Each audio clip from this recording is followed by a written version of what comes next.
सही।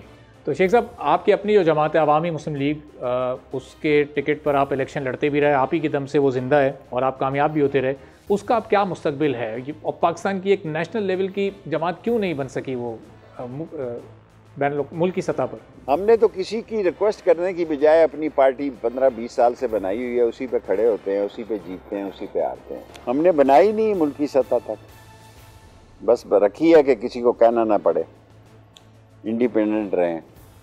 हम इमरान खान के साथ हमारे तल्लक हैं, दोस्ती है, सलाम दुआ है, उसी एक बंदे के साथ है और किसी बंदे के साथ हमारी हेलो हाय नहीं है, सो आज़ाद हैं। तो शेख साहब, इसको आप वसअत क्यों नहीं देना चाहते, एक्सपेंड क्यों नहीं करना चाहते सूबाई सतह पर या मुल्क की सतह पर, मुख्तलिफ शहरों में इसके लोग हों, ऑफिस हों, पूरा एक तंजीमी स्ट्रक्चर हो? ऐसा इतना माल नहीं है ना जी, इतने हमें किसने पैसे देने हैं? ये सारी पार्टियां बुनियादी तौर पर जब बनती हैं तो इसके पीछे एक फेस होता है, एक बैंक होता है, लोकल हो, इंटरनेशनल हो या ओवरसीज़ का हो, एक बैंक होता है, सो खर्चा होता है। सो हमने कभी खर्चा भी नहीं किया, ना इलेक्शन में और ना ऐसे वैसे। तो शेख साहब, अवामी मुस्लिम लीग के पास फेस तो आपका है, लेकिन ज़ाहिर बैंक की कमी है। अगर ये बैंक कहीं से कोई किसी बैंक का इंतज़ाम हो तो फिर ये इरादा है आपका इसको एक्सपेंड करने का? अब तो नहीं है जी, now I am 70 years old, अब तो नहीं है। सही। और शेख साहब, अगले 10 साल में आप पाकिस्तान को कहाँ देख रहे हैं? सियासी एतबार से, मौशी एतबार से, क्या तरक्की की कुछ मनाजिल पाकिस्तान तय कर सकेगा? मैं 2 महीनों में पाकिस्तान को मसाइल में देख रहा हूँ। अच्छा। 2 महीनों में पाकिस्तान को, अब मैं सोच के बोलने लगा हूँ ताकि कोई ऐसा जुमला ना बोलूँ जो आपके लिए मुश्किल हो। जी जी, मैं मसाइल के समुंदर में देख रहा हूँ पाकिस्तान को, और किसी को ये अहल नहीं समझ रहा कि वो मैं 8 घंटे लाल हवेली बैठने वाला 1 घंटे बैठता हूँ अब, और वो भी मैं बोझल हूँ, क्योंकि लोग कोई आके कहता है कि जी बच्चे की फीस नहीं है, कोई कहता है बिजली का बिल नहीं है, कोई आके कहता है कि ऐसा SHO को कहो मेरा फलाना, खुद वो जाना नहीं चाहता। मैं 2 महीने जी, जून 30 से 10-15 दिन और मुझे और इजाफा दे दें, ये मैं मसाइल का, आफत का, इक्तसादी तबाही का, माशी तबाही का, कुर्बानी के बाद कुर्बानी का, कुर्बानी के बाद कुर्बानी का हालात देख रहा हूँ। 30 जून के बाद 15 दिन और दे दें, 45 दिन के अंदर अंदर मैं इस मुल्क में ये हालात नहीं चल सकते सर। मैं नाकाम हो गया हूँ। आपके प्रोग्राम में तस्लीम कर रहा हूँ कि मैं अपने महल्ले और गली में नाकाम हो गया हूँ जी, क्योंकि मुझे तसव्वुर नहीं था कि लोग इस तरह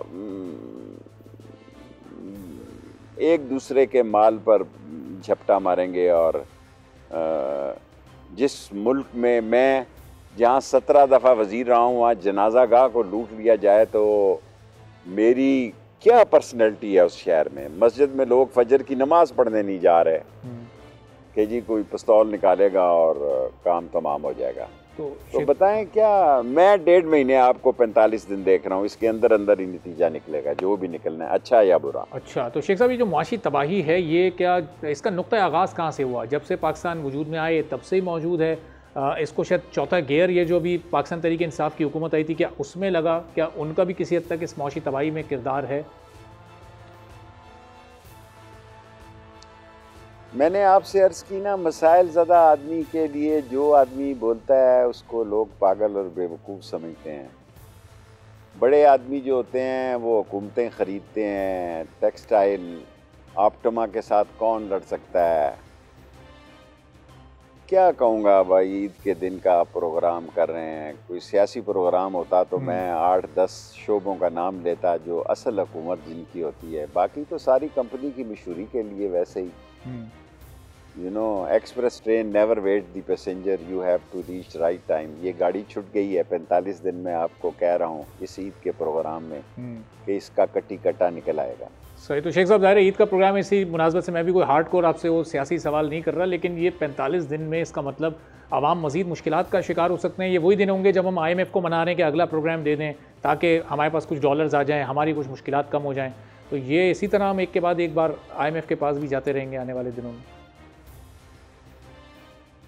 सर IMF का तो सबको पता है कि IMF ने अगर सेल्स टैक्स लग गया तो गरीब कहाँ से देगा 17-18%। 300 का अगर डॉलर हो गया तो घी का, तेल का। देखें असल सूरत हाल क्या है, लोगों की कुव्वत ख़रीद कम हो गई है। अगर मैं अपने शहर के कीमती बाज़ारों में बताऊं कि लोग जो है, मेरे पास जो केस आ रहे हैं कि बंदा किराया नहीं दे सकता, वो कहता है कि 2-3 महीनों की छूट दे दो। सो मैं लोगों को झपटा झपटी करते देख रहा हूँ, और मैं लोगों के अंदर खींचातानी देख रहा हूँ, और मैं लोगों के अंदर नफ़रत की वो मंजिल देख रहा हूँ जो मेरे ख़िलाफ़ भी उतनी ही हो सकती है जब मैं गाड़ी से गुजरता हूँ। सब्सक्राइब करें और बेल दबाएं ताकि कोई खबर रह न जाए।